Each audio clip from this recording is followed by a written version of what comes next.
ফেনী শহরে অবস্থিত আমাদের সকলের অত্যন্ত প্রাণপ্রিয় প্রতিষ্ঠান সালাফি মানহাজের ভিত্তির উপরে প্রতিষ্ঠিত বিশুদ্ধ আকীদা এবং মানহাজের যোগ্য আলেম তৈরি করার লক্ষ্যে প্রতিষ্ঠিত, বিশেষ করে মদিনা মুনাওয়ারার ওলামায়ে কেরামের চিন্তাধারার আলোকে আলেম তৈরির লক্ষ্যে প্রতিষ্ঠিত আমাদের অত্যন্ত মহব্বতের প্রতিষ্ঠান দারুত তাওহীদ আল মাদানিয়া মাদ্রাসা ফেনী কর্তৃক আয়োজিত তৃতীয় বার্ষিক তাফসিরুল কোরআন মাহফিলে উপস্থিত অনলাইন এবং অফলাইনের সম্মানিত সকল দর্শক শ্রোতা, মুহিব্বিন, দিনদার মুসলিম ভাই এবং বোনেরা, আল্লাহ রব্বুল আলামিনের দরবারে কোটি কোটি শুকরিয়া যে মহান রব্বুল আলামিন আমাদেরকে এই মাদ্রাসা প্রতিষ্ঠার এখনো 3 বছর পূর্ণ হয় নাই, তৃতীয় বছর চলতেছে। বর্তমানে 2 বছর অতিবাহিত হয়েছে, তৃতীয় বছর বর্তমানে চলতেছে। ইতিপূর্বে আমরা 2টি তাফসিরুল কোরআন মাহফিল আমাদের এই প্রতিষ্ঠানের উদ্যোগে, এই মাদ্রাসার উদ্যোগে আমরা আলহামদুলিল্লাহ করেছি। আজকে যে মাহফিল, এটা আমাদের এই মাদ্রাসার 3য় মাহফিল। তো গত বছরও এই মাহফিলের দিন আমরা এখানে আয়োজন করেছিলাম। তো প্রচণ্ড বৃষ্টি ছিল গত বছর, যারা গত বছর আসছিলেন মনে আছে আপনাদের, হঠাৎ করে অনেক বৃষ্টি ছিল। তো আজকেও আমরা এই শুষ্ক আবহাওয়ার মধ্যে হঠাৎ দুপুরবেলায় দেখি বৃষ্টির মেঘ দেখা যাচ্ছে, ফোঁটা ফোঁটা বৃষ্টি পড়তেছে। তো এবছর কিন্তু আমরা অনেক পরে দিছি প্রোগ্রামটা, গত বছর আরও অনেক আগে হয়েছে। তো এবছর দিছি যাতে আবহাওয়াটা ভালো থাকে। আমরা তো আর গায়েব জানি না, আল্লাহ রাব্বুল আলামিন গায়েবের মালিক। তো আলহামদুলিল্লাহ আল্লাহ পাক এই পর্যন্ত আমাদেরকে সুন্দরভাবে এই প্রোগ্রাম নিয়ে আসার আল্লাহ পাক তৌফিক দিয়েছেন। যে মহান রাব্বুল আলামিন আমাদেরকে এই দ্বীনি হালাকায়, দ্বীনি মাজলিসে বসার, কোরআন সুন্নাহ থেকে 2-1টি কথাবার্তা বলার এবং শোনার যে মহান রাব্বুল আলামিন আমাদেরকে তৌফিক দিয়েছেন, সে মহান রাব্বুল আলামিনের শুকর আদায় করি। সকলে বলি আলহামদুলিল্লাহ। সম্মানিত ভাই ও বোনেরা, আমরা মাহফিল দীর্ঘ রাত পর্যন্ত করব না, আমরা অল্প সময়ে আমাদের মাহফিল শেষ করার চেষ্টা করব ইনশাআল্লাহ। কারণ আমাদের দেশে যে গতানুগতিক মাহফিলের সিস্টেম, রাত 12টা পর্যন্ত, 1টা পর্যন্ত, পরে আর ফজরের সময় মুসল্লি নেই। তো জিজ্ঞাসা করলে কি ভাই ফজরে মুসল্লি নাই কেন?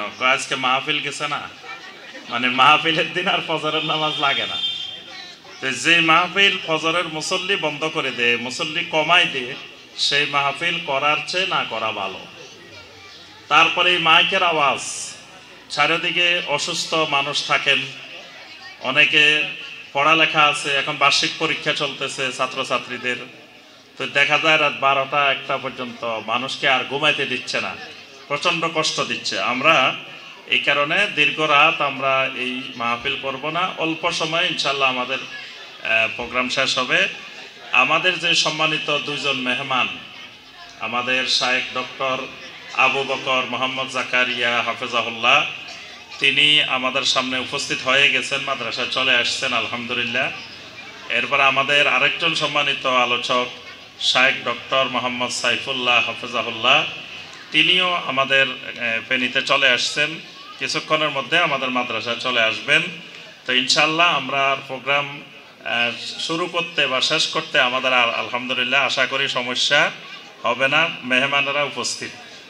তো যে অল্প সময় আমরা বসবো, এই সময়টুকু আমরা কাজে লাগাবো। এটা আমাদের জীবনের সবচাইতে মূল্যবান সময়। আমাদের জীবনের এই সময়টা অত্যন্ত গুরুত্বপূর্ণ একটি সময়। এই সময়টা আমরা একমাত্র খালেসভাবে এলমের জন্য আমরা ব্যয় করব।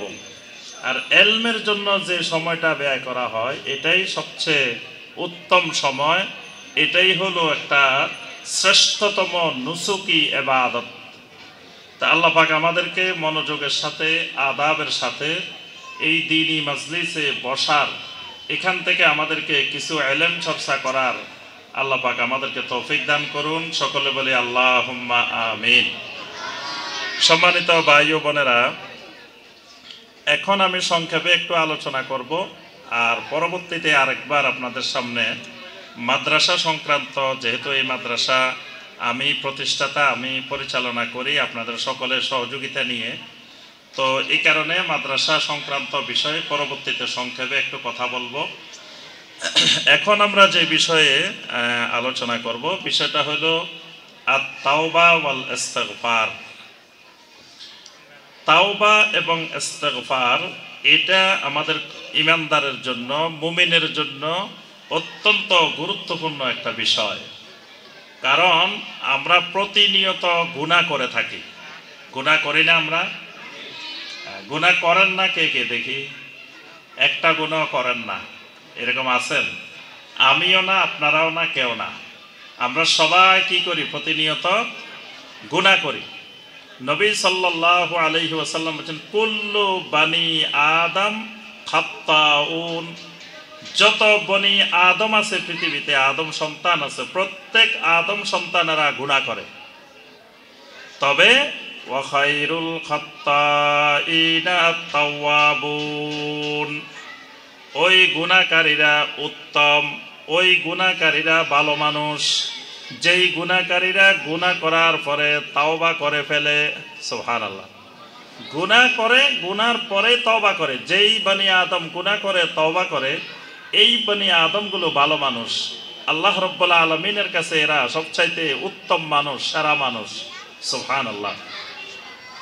আল্লাহ রাব্বুল আলামিনের পক্ষ থেকে বান্দার জন্য সবচাইতে বড় উপহার, সবচাইতে বড় হাদিয়া, আল্লাহর পক্ষ থেকে সবচাইতে বড় নিয়ামত, বান্দাকে আল্লাহ রাব্বুল আলামিন তাওবা করার সুযোগ করে দিয়েছেন।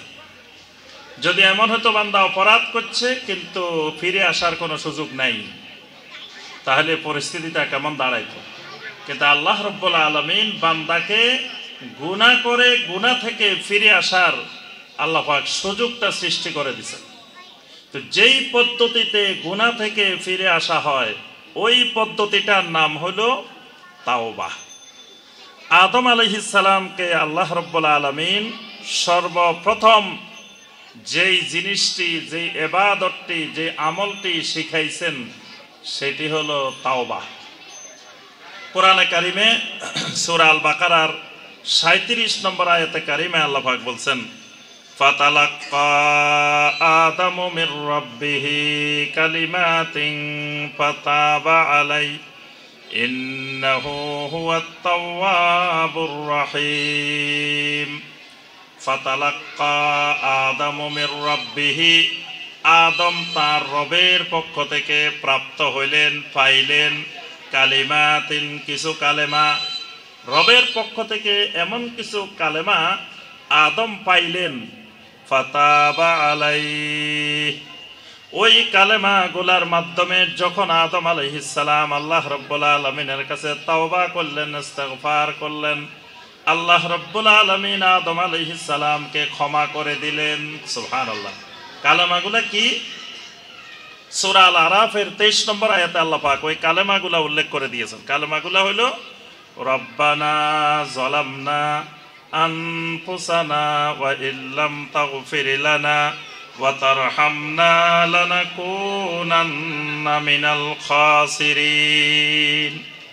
আমাদের সমাজে একটা কথা বহুলভাবে প্রচলিত যে আদম আলাইহিস সালাম 350 বছর ধরে কান্নাকাটি করতে করতে এক সময় মনে হয়েছে যে জান্নাতে তো দেখছিলাম যে লা ইলাহা ইল্লাল্লাহর সাথে মুহাম্মদুর রাসূলুল্লাহ লেখা আছে, পরে এই মুহাম্মদুর রাসূলুল্লাহ সাল্লাল্লাহু আলাইহি ওয়াসাল্লামের উসিলা দিয়ে দোয়া করছেন আর আল্লাহ পাক ক্ষমা করে দিয়েছেন। এরকম একটা কথা প্রচলিত আছে না? কিন্তু আল্লাহ রাব্বুল আলামিন কোরআনে কারিমে সরাসরি জানাই দিয়েছেন আদম আর হাওয়াকে আল্লাহ পাক কোন তাওবা শিখাইছেন এবং তারা দুইজনে কোন কালেমা দিয়ে আল্লাহর কাছে তওবা করেছেন সেটা আল্লাহ রাব্বুল আলামিন নিজেই জানাই দিয়েছেন। তো সেই তওবার কালেমা ছিল রব্বানা যালামনা আনফুসানা ওয়া ইল্লাম তাগফির লানা ওয়া তারহামনা লানাকুনান্না মিনাল খাসিরিন। রব্বানা যালামনা আনফুসানা, রব্বুল আলামিন আমাদের নফসের উপরে জুলুম করে ফেলেছি। গুনাহ করা মানে নফসের উপরে জুলুম করা। নফসের উপরে কিভাবে জুলুম? আল্লাহ রাব্বুল আলামিন আমার এই শরীরকে, আমার এই বডিকে আল্লাহ পাক জান্নাতের জন্য বানাইছেন। কোন শরীরকে আল্লাহ রাব্বুল আলামিন জাহান্নামের জন্য বানান নাই। প্রত্যেকটা শরীরকে আল্লাহ রাব্বুল আলামিন জান্নাতের জন্য বানাইছেন। এই কারণে দুনিয়াতে আসার আগেই আল্লাহ রাব্বুল আলামিন প্রত্যেকটা বডির মধ্যে তাওহীদ ঢুকাই দিয়েছেন, তাওহীদের ফিতরাত দিয়ে দিয়েছেন। জান্নাতে যাওয়ার মাধ্যম হলো তাওহীদ। তো এই তাওহীদটা আল্লাহ রাব্বুল আলামিন মায়ের পেটে থাকতে যখন আল্লাহ পাক আমাদেরকে রূহ দিয়েছেন, সেই সময় আল্লাহ পাক আমাদের ভিতরে তাওহীদও ঢুকাই দিয়েছেন। সূরা রুমের 30 নম্বর আয়াতে আল্লাহ পাক জানাই দিয়েছেন, ফিতরাতাল্লাহিল্লাতী ফাতারান নাসা আলাইহা, বান্দা তোমাকে সৃষ্টি করার সময় তোমার ফিতরতের ভিতরে আমি আল্লাহ তাওহীদের ফিতরত দিয়ে দিছি। সুবহানাল্লাহ। এই কারণে নবী সাল্লাল্লাহু আলাইহি ওয়াসাল্লাম বলেন, কুল্লু মাউলুদিন ইউলাদু আলাল ফিতরাহ, যত বনি আদম জন্মগ্রহণ করে প্রত্যেকটা বনি আদম তাওহীদের উপরে জন্মগ্রহণ করে। সুবহানাল্লাহ। যার ঘরে জন্মগ্রহণ করুক না কেন, শিশুটা তাওহীদ নিয়ে দুনিয়াতে জন্মগ্রহণ করে। এই কারণে প্রত্যেকটা শিশু জমিনে আসার সময় প্রথমে মাথাটা জমিনে দিয়ে পৃথিবীতে আল্লাহর জমিনে ঢুকে আল্লাহ রাব্বুল আলামিনকে সাজদা করে। প্রত্যেকটা আল্লাহর গোলাম, আল্লাহর বান্দা বান্দি আল্লাহর জমিনে ঢুকে, অর্থাৎ সে ফিতরতের মধ্যে তাওহীদ নিয়ে দুনিয়াতে আসছে। তাহলে আল্লাহ রাব্বুল আলামিন তাওহীদ এই জন্য ঢুকাই দিয়েছেন, এই বডিটাকে আল্লাহ রাব্বুল আলামিন জান্নাতের জন্য বানাইছেন। কিন্তু বান্দা যখন গুনাহ করেন, ওই গুনার কারণে এই বডিটা জাহান্নামী হয়ে যায়। যেহেতু এই শরীর গুনার কারণে আমি শরীরটাকে জাহান্নামী বানাইলাম, তাহলে শরীরের উপরে আমি জুলুম করলাম। এই কারণে যত গুনাহ আছে এটাকে বলা হয় নফসের উপরে জুলুম। তা আদম আর হাওয়া আলাইহিস সালাম দুইজনে দোয়া করলেন, রব্বানা যালামনা আনফুসানা, রব্বুল আলামিন আমাদের নফসের উপরে জুলুম করে ফেলেছি। ওয়া ইল্লাম তাগফির লানা ওয়া তারহামনা, রব্বুল আলামিন যদি আমাদেরকে আপনি ক্ষমা না করেন, যদি আমাদের প্রতি রহম না করেন, লানাকুনান্না মিনাল খাসিরিন, তাহলে আমরা ক্ষতিগ্রস্তদের অন্তর্ভুক্ত হয়ে যাব। আল্লাহ পাক তাহলে আদম আর হাওয়াকে সর্বপ্রথম আল্লাহ রাব্বুল আলামিন তাওবা শিখাই দিয়েছেন, ইস্তিগফারের পদ্ধতি শিখাই দিয়েছেন। অর্থাৎ প্রত্যেক বানি আদম, আদমের সন্তানেরা এইভাবে যখনই কোনো ভুল করে ফেলবে, যখনই কোনো গুনাহ করে ফেলবে, তখনই তারা তাওবা করে রব্বুল আলামিনের দিকে ফিরে আসবে। এই শিক্ষাটা আল্লাহ পাক সর্বপ্রথম মানুষ এবং সর্বপ্রথম নবী আদম আলাইহিস সালামকে দিয়ে আল্লাহ রব্বুল আলামিন শিখাই দিয়েছেন।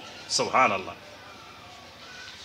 তাওবার মাধ্যমে আল্লাহ রব্বুল আলামিন বান্দার খালি গুনাহ মাফ করেন না, বান্দার গুনাহ মাফ করে আল্লাহ রাব্বুল আলামিন ওই গুনাহগুলোকে আবার নেকিতে পরিবর্তন করে দেন। সুবহানাল্লাহ। আল্লাহ পাক কত বড় গফুরুর রহিম। গুনাহ তো ক্ষমা করেন, ওই গুনাহগুলোর সমপরিমাণ আল্লাহ আবার নেকিও দিয়ে দেন। মানে এমন ক্ষমা পৃথিবীর জমিনে বা আসমানের জমিনে আর কেউ করতে পারে না। ক্ষমা তো করেন, আবার যে পরিমাণ গুনাহ করছে ওই গুনাহটা আবার নেকিতে পরিবর্তন হয়ে যায়। আবু হুরায়রা রাদিয়াল্লাহু তাআলা আনহু বলেন, আমি একদিন এশার সালাতের পরে আমি ঘরে গেলাম, ঘরে গিয়ে আমি ঘুমানোর আগে কিছু সালাত আদায় করার জন্য দাঁড়াইলাম। হঠাৎ দেখে আমার দরজার মধ্যে ঠক ঠক করে কে যেন কড়া নাড়তেছে। আমি ভিতর থেকে জিজ্ঞেস করলাম কে? এক মহিলার ক্রন্দন শোনা গেল, মহিলার দরজায় দাঁড়িয়ে কাঁদতেছে।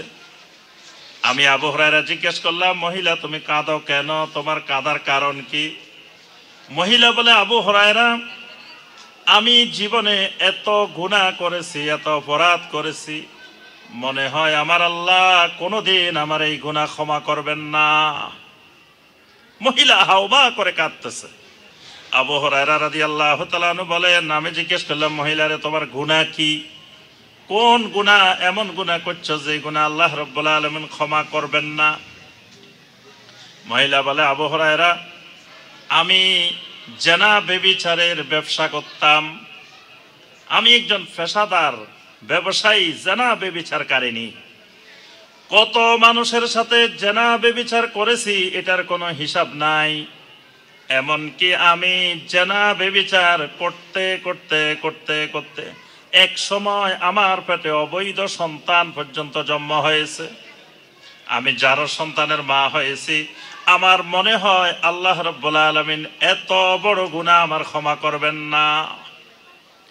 আবু হুরায়রা রাদিয়াল্লাহু তাআলা আনহু জবাব দিয়ে দিলেন, না, ঠিকই আছে, আল্লাহ তোমার এত বড় গুনাহ ক্ষমা করবেন না।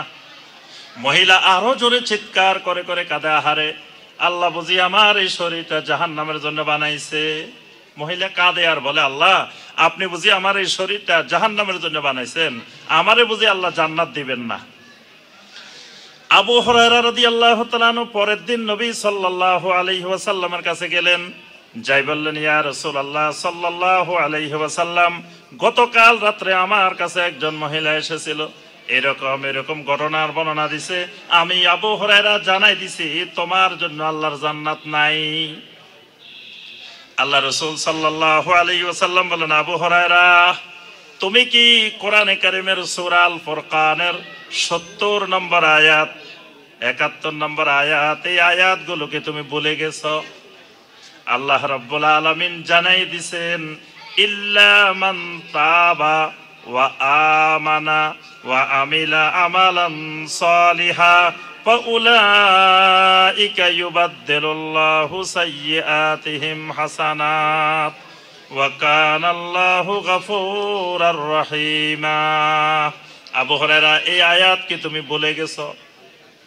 আল্লাহ রাব্বুল আলামিন বলে দিয়েছেন, ইল্লা মান তাবা, যেই লোকটা গুনাহ করার পরে, যত বড় গুনাহ করুক না কেন, যত বড় অপরাধ করুক না কেন, গুনাহ করার পরে যদি ইল্লা মান তাবা, যদি সে তওবা করে, ওয়া আমানা, সে যদি তার ঈমানটাকে বিশুদ্ধ করে নেয়।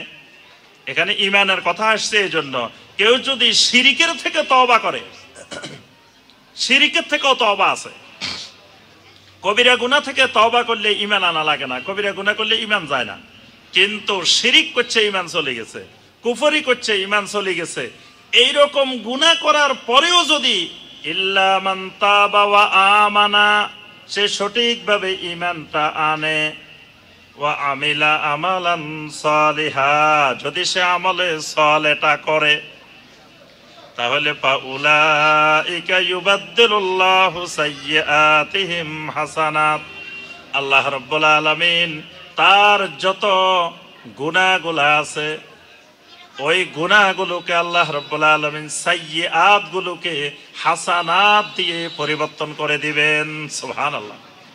আল্লাহ পাক ক্ষমা তো করবেন, আবার তার গুনাহগুলোকে, সাইয়্যাত গুলোকে আল্লাহ রাব্বুল আলামিন হাসানাত বানাই দিবেন, নেকিতে পরিবর্তন করে দিবেন। সুবহানাল্লাহ।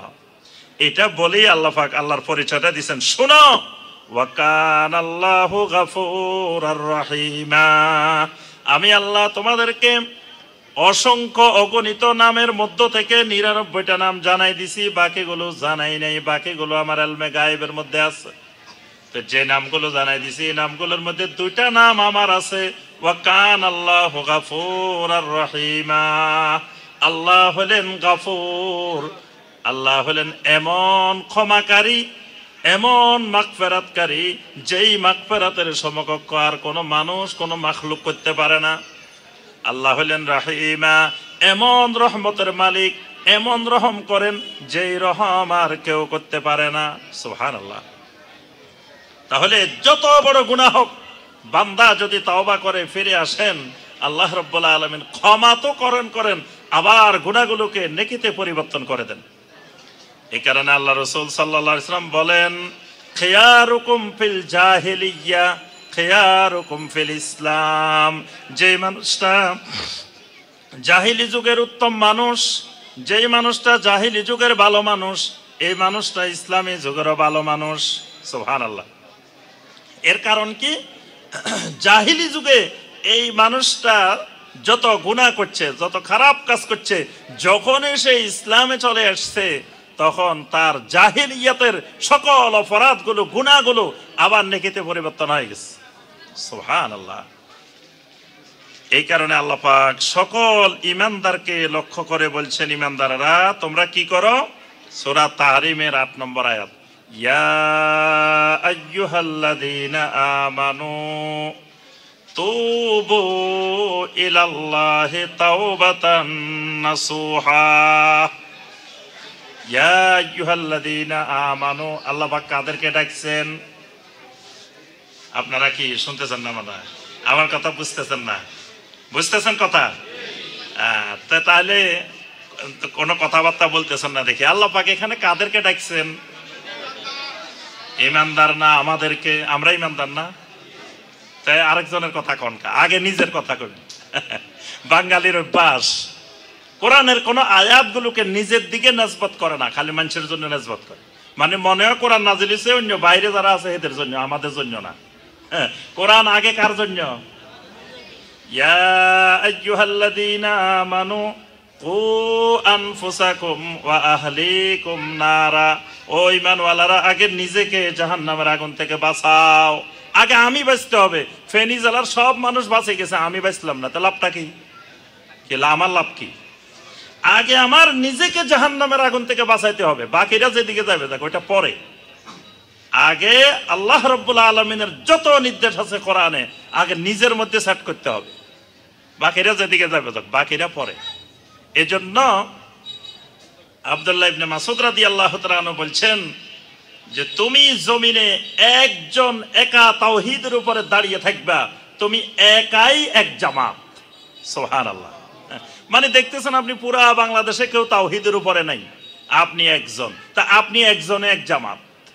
তারপরেও আপনি ওই স্রোতের গতিতে আপনি চলতে পারবেন না, আপনি একজনকে স্রোতের বিপরীতে চলতে হবে।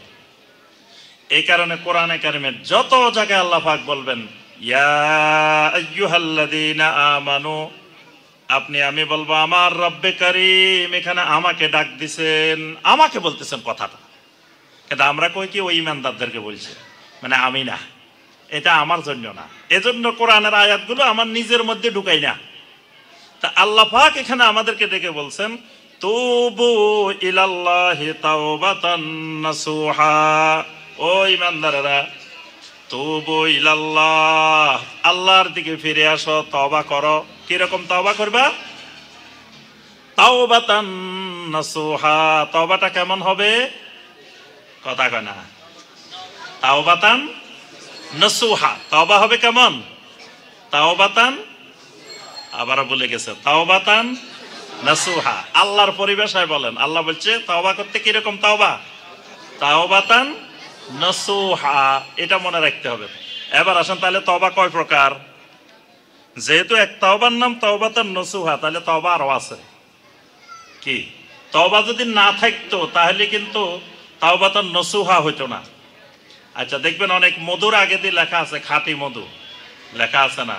তার অর্থ কি? খাঁটি মধু যাতে ভেজাল মধুও আছে। অনেক মিয়া আলে হাদিস নাম কেন? আলে হাদিস এই জন্য যে এর বিপরীত মানুষও জমিনে আছে, হাদিস মানে না এরকম মানুষ জমিনে আছে না? আছে। তারপরে কোরআন মানে না এরকম মানুষও জমিনে আছে। তারপরে কোরআন সুন্নাহকে তার নিজের চলার গতিপথ নির্ধারণ করে না এরকম মানুষও জমিনে। নাম দিছে আহলে সুন্নাত, আসলে আগাগোড়া আহলে শিরিক, আহলে বেদাত, এরকম আছে না? এমনি জোর গলায় বলে আমরা সুন্নি, আর গান গায় নিশিরাতে কারবা বাঁশি বাজে। এমনি আহলে সুন্নাত, আর কয় কি নিশিরাতে কার বাঁশি বাজে। তো এটা কি আহলে সুন্নাতের কাজ? নিশিরাতে যার বাঁশি বাজবে বাজক, তোমার খবর নেওয়ার দরকারটা কি? তোমার গান গাওয়ার দরকার, তোমার নিশিরাতের বাঁশির সাথে তোমার কি সম্পর্ক? তাহলে বোঝা যায় যে আহলে সুন্নাত দাবি করে, আহলে শিরিক, আহলে বেদাত, এই কারণে নামগুলো আসে। এখন যেহেতু আল্লাহ পাক বলছেন তাওবাতান নসুহা, বোঝা গেছে তওবা আরো আছে। যদি না থাকতো আল্লাহ খালি কইতো তওবা করো তওবা করো, তাওবাতান নসুহা বলতো না। একজনে তো বাংলাদেশে ব্যাখ্যাও দিছে তওবায়ে নসুহা মানে কি, ওই নসুর মতো তওবা করতে। মনে করছে যে মনে হয় কোরআন বাংলায় নাজিল হইছে, কোরআন মনে হয় বাংলা, যে নসুমিয়ার কথা আল্লাহ এখানে বলে দিছে। কোরআনকে নিজের মতো করি, মানে এলেম কালাম না থাকলে যে অবস্থা হয়, কোরআনকে নিজের মতো করে ব্যাখ্যা করে দিচ্ছে। তো এখানে তাওবাতান নসুহা মানে হলো তাওবাতান সাদিকাতান জাযিমাতান। এটা প্রত্যেক তাফসিরে, তাফসির ইবনে কাসির, তাফসিরে তাবারি, সব জায়গায় লেখা হয়েছে যে তাওবাতান নসুহা মানে তাওবাতান সাদিকাতান, সত্যিকারের তাওবা, সত্যবাদী তাওবা, জাযিমাতান, যেই তাওবার উপরে মৃত্যু পর্যন্ত অটল থাকা হয়, এরকম তাওবা কর। তো এই জন্য আহলুল ইলমরা বলছেন তাওবা তিন প্রকার। তাওবা কয় প্রকার? একটা তাওবার নাম তাওবায়ে সহিহা, একটা তাওবার নাম তাওবায়ে নসুহা, আরেকটা তাওবার নাম তাওবায়ে ফাসেদা। তাওবা তিন ধরনের হয়, একটা তাওবায়ে সহিহা, আরেকটা তাওবায়ে নসুহা, আরেকটা তাওবায়ে ফাসেদা। মনে রাখবেন তিন ধরনের তাওবা হয়। এক ধরনের তাওবা হলো তাওবায়ে সহিহা। তাওবায়ে সহিহা কোনটা? ইমাম নববী রাহমাহুল্লাহ বলেন তাওবায়ে সহিহা ওই তাওবাকে বলে যেই তাওবার মধ্যে তিনটা এবং চারটা শর্ত উপস্থিত থাকে। বান্দা যত গুনাহ করে, গুনাহগুলো দুই রকমের। কিছু গুনাহ আছে বান্দার অধিকারের সাথে সম্পৃক্ত, আবার কিছু গুনাহ আছে আল্লাহ রাব্বুল আলামিনের অধিকারের সাথে সম্পৃক্ত। তো তাওবা করতে হলে, আল্লাহর অধিকারের সাথে সম্পৃক্ত হইলে সেটার জন্য তিনটা গুনাহ, তিনটা তাওবা করতে হবে, তিনটা শর্ত। বান্দার অধিকার হইলে শর্ত হবে চারটা। এই তিনটা এবং চারটা শর্ত সহকারে যে তাওবা, এটার নাম তাওবায়ে, ওরে বলি আজকে স্টুডেন্ট খুব দুর্বল, স্টুডেন্ট মনে হইতেছে দুর্বল, কি মনে থাকে না। তাহলে যদি তিনটা এবং চারটা শর্ত থাকে তাহলে কি হবে? আজকে আমাদের শায়েখরা হইল সবচেয়ে, বাংলাদেশের মধ্যে সবচেয়ে মেধাবী স্টুডেন্ট। সুতরাং শ্রোতা যদি মেধাবী না হয় তাহলে কিন্তু সমস্যা। শ্রোতা দুর্বল হওয়া যাবে না, শ্রোতা কি হইতে হবে? মেধাবী স্টুডেন্ট 10টা, বোকা 10,000-এর চাইতে উত্তম। এজন্য আমরা লোক বেশি হোক এটা আমাদের উদ্দেশ্য না। আমরা লক্ষ লক্ষ লোকের সামনে বয়ান করাকে আমরা গর্বের মনে করি না। আমরা 5 জনের সামনে কথা বলবো। আমি ওই দিন ইয়াতে গেছি, ওই যে গাজীপুরের কালিয়াকৈর, তা একজন মেহমান আসছে, প্রধান অতিথি। তো উনি বিএনপির নেতা। তো উনি বলতেছেন যে কয় আমি তো শাইখের আলোচনা শুনি। কি হলো এটারে লাগাইছেন যে কি সত্য হয় নাই? ওখানে আটকাই দেন ভালো করে, আপনারা বসেন। জি, তো আমরা যে বিষয়টা বলছিলাম, তো ওই প্রধান অতিথি বলতেছেন যে আমি তো শাইখের আলোচনা শুনি সব সময়। তো আসলে আজকে যে উপস্থিতি, এই উপস্থিতির সামনে শাইখ কেমনে কথা বলবেন, এটা তো আমার কাছে অবাক লাগতেছে। মানে মাহফিলে মানুষ কম, তো এই জন্য প্রধান অতিথি আশ্চর্য হয়ে গেছে যে শাইখে এখানে কথা বলবেন কিভাবে। তা আমি বললাম যে আমার জীবনের অভিজ্ঞতায় একজন মানুষও আমার সামনে ছিল না, আমি 3 ঘন্টা বয়ান করছি। এই অভিজ্ঞতা আমার আছে। সামনে একজন লোকও নাই, কোনো মানুষ ছাড়া, শুধু মাইক নিয়ে 3 ঘন্টা আলোচনা করছি। মানে এক এলাকায় গেছি, এলাকার সব আশেপাশের ইমাম সাহেবেরা ফতোয়া দিছে এই মাহফিলে যাওয়া যাবে না, এই মাহফিলে গেলে ইমান চলে যাব, এই মাহফিলে গেলে বিরাট সমস্যা, মানুষ ভয়ে খালি চারিদিকে ঘুরে, কিন্তু এখানে ভিতরে কেউ আসে না। কয় যে আসবো হেরে সামাজিকভাবে বয়কট করা হবে এই মাহফিলে গেলে। তো ঠিক আছে, আসিও না, আসারও দরকার নাই। আমাদের মাইকও আছে, প্যান্ডেলও আছে, সব আছে, সামনে শ্রোতা নাই। আমি প্যান্ডেলে বসি, স্টেজে বসি, 3 ঘন্টা আলোচনা করছি। কোথাও বাড়িতে বসে বসে শুনো। যখন শুনছে তখন ওই এলাকার যিনি আপনার প্রভাবশালী নেতা, উনি যাওয়ার সময় দৌড়াই আসছে আমার সাথে দেখা করতে। কয় যে সাহেব আমরা তো ভুল বুঝছি, আমাদেরকে মাফ করে দিয়েন, আমরা আসলে বুঝতে পারি নাই। পরে উনি যে মসজিদের সভাপতি, আমাদের ভাইদেরকে কয় ভাই আমার এই মসজিদটাকে আপনারা আলে হাদিস মসজিদ বানান।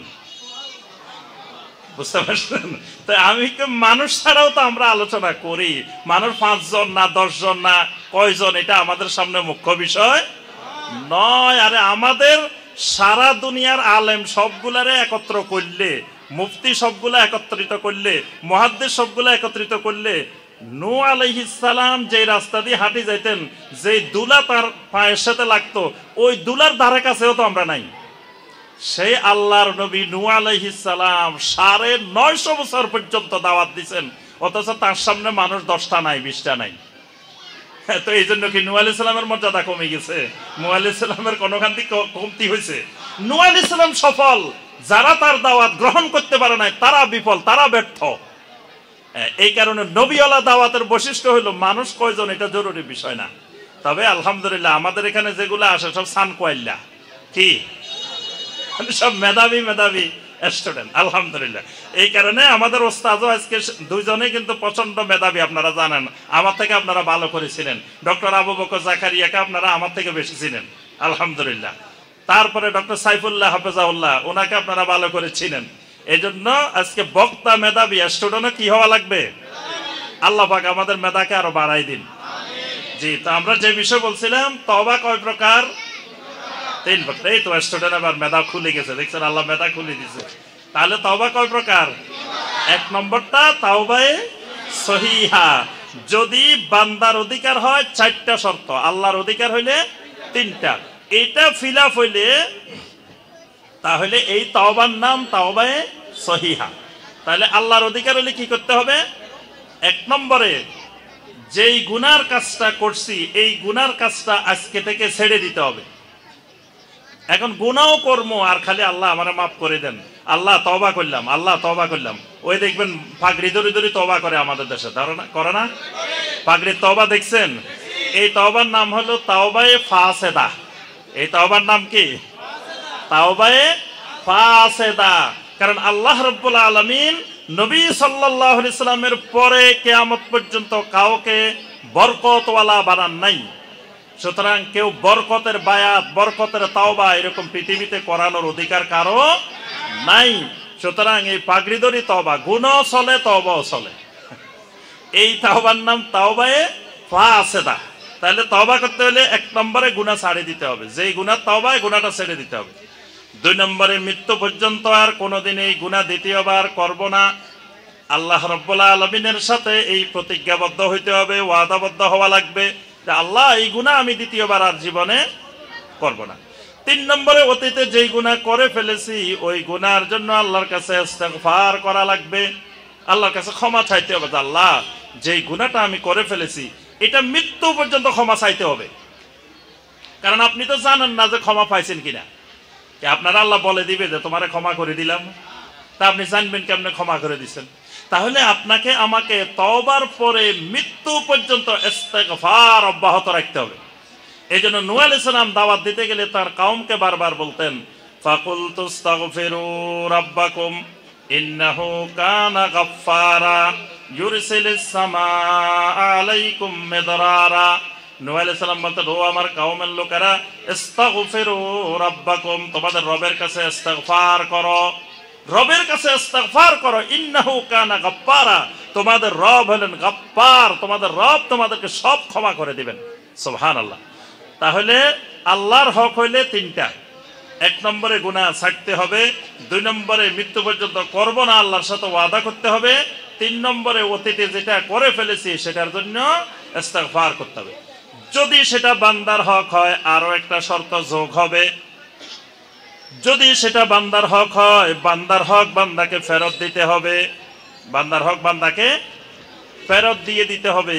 বান্দার হক দিলাম না, এমনি আল্লাহর কাছে তওবা করলাম, বান্দার থেকে সুদ খাইলাম, বান্দার থেকে ঘুষ খাইলাম, বান্দার থেকে জমি দখল করলাম, বান্দার থেকে অন্যায়ভাবে ছিনতাই করলাম, বান্দা থেকে বিভিন্নভাবে বান্দার অধিকার নষ্ট করলাম, আর হজের সময় হজে চলে গেলাম, কি আল্লাহ হজে গেলে মাফ করে দিব?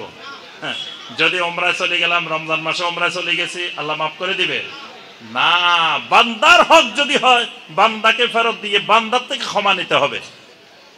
এই জন্য বান্দা যদি ক্ষমা করে দেয় তাহলে আল্লাহ রাব্বুল আলামিনও আমাদেরকে ক্ষমা করে দিবেন। তাহলে এরকম 4টা শর্ত উপস্থিত হলে তাওবার নাম তাওবায়ে সহিহা। আরেকটা তাওবা হলো তাওবায়ে নসুহা। এখন তাওবায়ে নসুহা কোনটা? আল্লাহ বলছে আমাদেরকে তাওবায়ে নসুহা করতে, ইয়া আইয়ুহাল্লাযীনা আমানু তুবু ইলাল্লাহি তাওবাতান নসুহা, তাওবায়ে নসুহা করো। তাহলে তাওবায়ে নসুহা হলো এই শর্তগুলো থাকবে, থাকার পরে নিয়তের মধ্যে এমন সিদক, এমন সত্যবাদিতা, এমন ইখলাস হবে এই তাওবার পরে দ্বিতীয়বার মৃত্যু পর্যন্ত আর এরকম গুনাহটা হবে না। এরকম তাওবা হইলে তখন এই তাওবার নাম হবে কি? তাওবায়ে নসুহা। মানে তাওবায়ে নসুহাটা তাওবায়ে সহিয়ার উপরে। তাওবায়ে সহিয়া হইলে আপনি এখন তওবা করছেন, খুব ভালোভাবে করছেন, কিন্তু কয়দিন পরে আবার গুনাহ এটা করে ফেলছেন, এটা তাওবায়ে নসুহা হয় না, এটা তাওবায়ে সহিহা। যদি এমন ভাবে করেন মৃত্যু পর্যন্ত আর দ্বিতীয়বার করেন নাই, তখন এটার নাম হবে কি? তাওবায়ে নসুহা। একজন যুবক আসলো আল্লাহ রাসূল সাল্লাল্লাহু আলাইহি ওয়াসাল্লামের কাছে, এসে বলেন, ইয়া রাসূলুল্লাহ সাল্লাল্লাহু আলাইহি ওয়াসাল্লাম, ইযান লি বিজ্জানা, আমার একটু জিনা করার পারমিশন দেন। কিসের পারমিশন? জিনা করার পারমিশন। কত বড় দুঃসাহস দেখছেন! কার কাছে আসে অনুমতি চায়? নবী সাল্লাল্লাহু আলাইহি ওয়াসাল্লামের কাছে। যুবকে মনে করছে আল্লাহ রাসূল হেরে আলাদা লাইসেন্স দিয়ে দিব, বাংলাদেশে আলাদা এরকম লাইসেন্স দেয় না রাষ্ট্রীয়, তো হে মনে করছে যে আমাকে কি করবে, আলাদা একটা লাইসেন্স দিয়ে দিব, জেনারেল লাইসেন্স। তখন নবী সাল্লাল্লাহু আলাইহি ওয়াসাল্লামের কাছে অনুমতি চাওয়ার পরে চতুর্দিক থেকে সাহাবীরা চোখ বড় করে করে তাকায়, কয় এই কে রে, এরে একটু দেখি কি কয়, আল্লাহ রাসূলের কাছে আসে, এ পাগল নাকি? সাহাবায়ে কেরাম তাকা তাকা দেখতেছে। নবী সাল্লাল্লাহু আলাইহি ওয়াসাল্লাম, খবরদার তারে কেউ ধমক দিও না, মারিও না, কিচ্ছু করিও না, উদনু, তাকে আমার কাছে নিয়ে আসো। দূরের থেকে কইছে তো, মনে করছে মারতে লাগলে দিমু দৌড়, এই জন্য কাছে আসে নাই, দূরের থেকে বলছে। নবী সাল্লাল্লাহু আলাইহি ওয়াসাল্লাম বললেন, উদনু, তাকে একটু কাছে নিয়ে আসো, এদিকে নিয়ে আসো। ফাদানা মিনহু কারিবান, এই যুবকটারে নবী সাল্লাল্লাহু আলাইহি ওয়াসাল্লামের কাছে আনা হলো। আনার পরে নবী সাল্লাল্লাহু আলাইহি ওয়াসাল্লাম বললেন, ও যুবক, আতুহিব্বুহু লিউম্মিকা, তুমি যদি জিনা করার তোমারে পারমিশন দিই, তুমি কোনো না কোনো নারীর সাথে জিনা করবা, যার সাথে জিনা করবা হে কারো মা হইতে পারে, কারো বোন হইতে পারে, কারো খালা হইতে পারে, কারো ফুফু হইতে পারে। তা আতুহিব্বুহু লিউম্মিকা, তুমি কি তোমার মায়ের সাথে কোনো মানুষ জিনা করুক এটা পছন্দ করো নাকি? কয় না, আল্লাহর কসম এটা কখনো হইতে পারে না। তোমার খালার সাথে, তোমার ফুফুর সাথে, তোমার মেয়ের সাথে কেউ জিনা করুক, তোমার বোনের সাথে কেউ জিনা করুক এটা পছন্দ করো? কয় না। তা আল্লাহ রাসূল সাল্লাল্লাহু আলাইহি ওয়াসাল্লাম বলেন, ও যুবক, তোমাকে যদি লাইসেন্স দিই, তুমি যাদের সাথে জিনা করবা এরা তো কারো বোন, কারো খালা, কারো ফুফু, তারাও তো চায় না। যুবকের ভিতরে চোখ খুলে গেছে। যুবক এমন ভাবে তওবা করলেন, আল্লাহ রাসূল সাল্লাল্লাহু আলাইহি ওয়াসাল্লাম যুবকের জন্য 3টা দোয়া করে দিলেন। আল্লাহুম্মা গফির যামবাহু, আল্লাহ এই যুবকের সমস্ত গুনাহগুলো আপনি ক্ষমা করে দেন। ওয়া তাহহির কলবাহু, আল্লাহ তার অন্তরটাকে আপনি পবিত্র করে দেন। তার অন্তরের ভিতরে শয়তানি ঢুকে গেছে, অন্তরের ভিতরে রোগ ঢুকে গেছে, আল্লাহ অন্তরটাকে পবিত্র করে দেন। ওয়া হাসান ফারজাহু, আল্লাহ তার যৌবনটাকে পবিত্র বানাই দেন। সুবহানাল্লাহ। এই দোয়া করে দিলেন, যুবকটা তওবা করলেন। হাদিস বর্ণনাকারী বলতেছেন, ফালাম ইয়াকুন ইয়ালতাফিত ইলা যালিকা, এরপরে যেদিন এই যুবক তওবা করছে, যুবকটারা আমরা সবাই চিনি রাখছি, দেখেছি, মৃত্যু পর্যন্ত কোনোদিন এই যুবকটা দ্বিতীয়বার কোন নারীর দিকেও চোখ তুলে তাকায় নাই। সুবহানাল্লাহ। এমন তাওবা সেদিন করছে, মৃত্যু পর্যন্ত এই যুবকের কেউ জিনা করা তো দূরের কথা, কোন নারীর দিকে, বেগানা নারীর দিকে দৃষ্টি দিতেও আমরা দেখিনি। তো এই যে তওবা করছে, এই তওবার নাম হলো তাওবায়ে নসুহা। এই তওবার নাম তাওবায়ে নসুহা। একজন সাহাবী এসে বলছেন, ইয়া রাসূলুল্লাহ সাল্লাল্লাহু আলাইহি ওয়াসাল্লাম, আমার জীবনে এমন গুনাহ করছে যে গুনাহ মনে হয় আল্লাহ রাব্বুল আলামিন ক্ষমা করবেন না। নবী সাল্লাল্লাহু আলাইহি ওয়াসাল্লাম বলেন, বলো তোমার কি গুনাহ? বলেন যে, ইয়া রাসূলুল্লাহ সাল্লাল্লাহু আলাইহি ওয়াসাল্লাম, আমার একটা কন্যা সন্তান হয়েছিল, আমি তখন সফরে বাহিরে, সফর থেকে আসার পরে শুনলাম আমার কন্যা সন্তান হয়েছে। এই যে মেয়ে সন্তানের বাবা হইলাম, এটা আমার কাছে অনেক লজ্জার মনে হয়েছে। এই কারণে আমি মনে মনে সিদ্ধান্ত নিলাম আমার মেয়েটাকে জীবন্ত কবর দিয়ে দিব। এরপরে একদিন তাকে আমি বাড়ি থেকে নিয়ে গেলাম, রাস্তার মধ্যে আমি একটা গর্ত করতেছি, আমি কবর খুঁড়তেছি, মেয়েটা লাফাই লাফাই একবার কবরে নামে আবার উঠে, একবার নামে একবার উঠে খেলাধুলা করতেছে। কিছুক্ষণ পরে মেয়েটাকে ওই কবরের মধ্যে রেখে আমি উপর থেকে মাটি চাপা দেওয়া শুরু করলাম। তখন মেয়েটা চিৎকার করে আব্বা আব্বা বলে চিৎকার করছিল। ইয়া রাসূলুল্লাহ সাল্লাল্লাহু আলাইহি ওয়াসাল্লাম, আমি এখন ঘুমাইতে গেলে ঘুমাইতে পারি না, ঘুমের মধ্যে আমার মেয়ের আব্বা আব্বা চিৎকার শুনি, খাইতে গেলে খাইতে পারি না, যেখানে যায় কাজ করতে গেলে কাজ করতে পারি না, 24 ঘন্টা আমার কানের মধ্যে শুধু ওই মেয়ে যে আব্বা আব্বা বলছিল এটা ভেসে উঠে। ইয়া রাসূলুল্লাহ সাল্লাল্লাহু আলাইহি ওয়াসাল্লাম, আমার এই গুনাহ আল্লাহ ক্ষমা করবেন কিনা? নবী সাল্লাল্লাহু আলাইহি ওয়াসাল্লাম শুনতে শুনতে নবী সাল্লাল্লাহু আলাইহি ওয়াসাল্লামের দুই চোখ মোবারক থেকে ঝরঝর করে পানি পড়তেছে। সাহাবায়ে কেরাম বলতেছে, আহারে লোকটা যদি থামি যেত কত ভালো হইতো, আমার রাসূলের কষ্ট দিতেছে, আমার রাসূল কাঁদতেছেন আর লোকটা বলতে আছে, খালি বলতে আছে, লোকটা থামে গেলে ভালো হইতো। তখন আল্লাহ রাব্বুল আলামিন সূরা জুমারের 53 নম্বর আয়াতে কারিমা নাযিল করলেন। আল্লাহ রাব্বুল আলামিন জানাই দিলেন, কুল ইয়া ইবাদিয়াল্লাযীনা আসরাফু আলা আনফুসিহিম লা তাকনাতু মির রাহমাতিল্লাহ ইন্নাল্লাহা ইয়াগফিরুয যুনুবা জামিআ। রাসূল, আমার বান্দাদেরকে আপনি জানাই দেন, আল্লাযীনা আসরাফু আলা আনফুসিহিম, গুনাহ করতে করতে নফসের উপরে বাড়াবাড়ি করতে করতে জুলুম করতে করতে অনেক দূর চলে গেছো, খবরদার লা তাকনাতু মির রাহমাতিল্লাহ, আল্লাহর রহমত থেকে নিরাশ হইও না।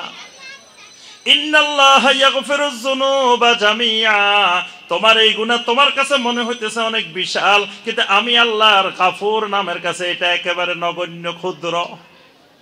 তোমার জন্য এটা বিরাট গুনাহ অপরাধ, কিন্তু আমি আল্লাহর ক্ষমার কাছে এটা কিছুই না। আমি আল্লাহ তোমার সব গুনাহ ক্ষমা করে দিব। এজন্য আমার সম্মানিত ভাই ও বোনেরা, তাওবার দিকে ফিরে আসি, ইস্তিগফারের দিকে ফিরে আসি। সাইয়্যিদুল ইস্তিগফার পারেন সবাই?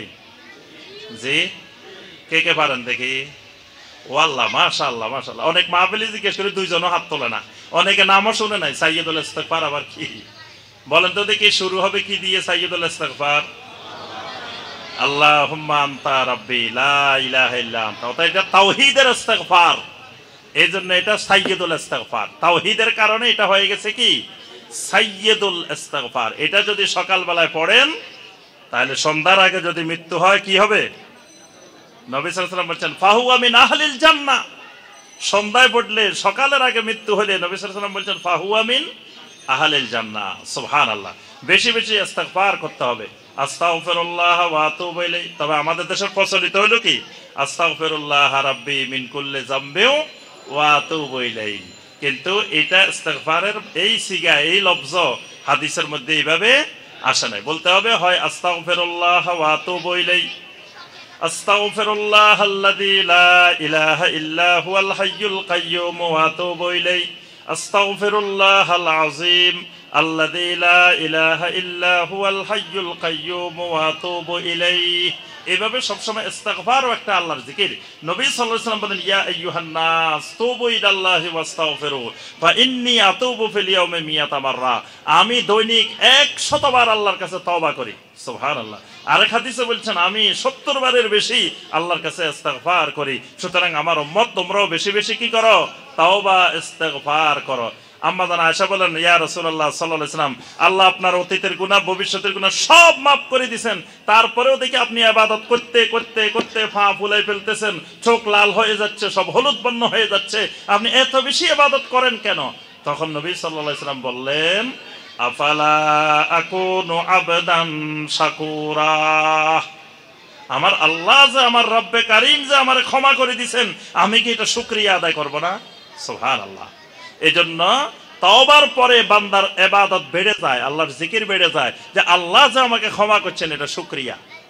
এজন্য সম্মানিত ভাই ও বোনেরা, আমি আর আলোচনা দীর্ঘায়িত করব না। আমরা সবাই, আমি আপনি সবাই গুনাহগার, কেউ গুনার বাহিরে নাই, সার্বক্ষণিক গুনাহ। মৃত্যুর ক্ষেত্রে আমাদের সবচেয়ে বড় ভয় গুনাহ। আল্লাহ যদি গুনার ব্যাপারে আমাকে আপনাকে ধরেন, আমার আপনার কি হবে? এটাই সবচেয়ে ভয়। না হয় মৃত্যুর আর কোনো ভয় নেই, মৃত্যু তো বরণ করতেই হবে, কিন্তু ভয় একটা, সেটা হলো কি গুনাহ। যদি গুনাহ নিয়ে কবরে যায় তাহলে আমার আপনার কি অবস্থা হবে? এই জন্য মৃত্যু কোন সময় চলে আসে বলা যায় না, আমি আপনি কেউ জানি না। এই জন্য মৃত্যুর আগে তাওবায়ে নসুহা করে, সবসময় তাওবা করে ইস্তিগফারের সাথে আমাদেরকে থাকার চেষ্টা করতে হবে। আল্লাহ পাক আমাদের সবাইকে সঠিকভাবে তাওবায়ে নসুহা করার আল্লাহ পাক আমাদেরকে তৌফিক দান করুন। আল্লাহ রাব্বুল আলামিন আমাদের সবাইকে বেশি বেশি ইস্তিগফার করার তৌফিক দান করুন। বিশেষ করে আল মুস্তাগফিরিনা বিল আসহার, ইমানদারের বৈশিষ্ট্য এরা শেষ রাত্রিতে সাহারির সময় এরা আল্লাহর কাছে ইস্তিগফার করে। আল্লাহ পাক আমাদেরকে সেই সময়ে বেশি বেশি ইস্তিগফার করার তৌফিক দান করুন। আমিন ইয়া রাব্বাল আলামিন। আল্লাহ পাক আজকে আমাদের এই তাফসীরুল কোরআন মাহফিলকে কবুল ও মঞ্জুর করে নিন। শেষ পর্যন্ত আমাদেরকে গুরুত্বপূর্ণ বয়ানগুলো শোনার এবং আমল করার তৌফিক দান করুন। আমিন ইয়া রাব্বাল আলামিন। আসসালামু আলাইকুম ওয়া রাহমাতুল্লাহি ওয়া বারাকাতুহু।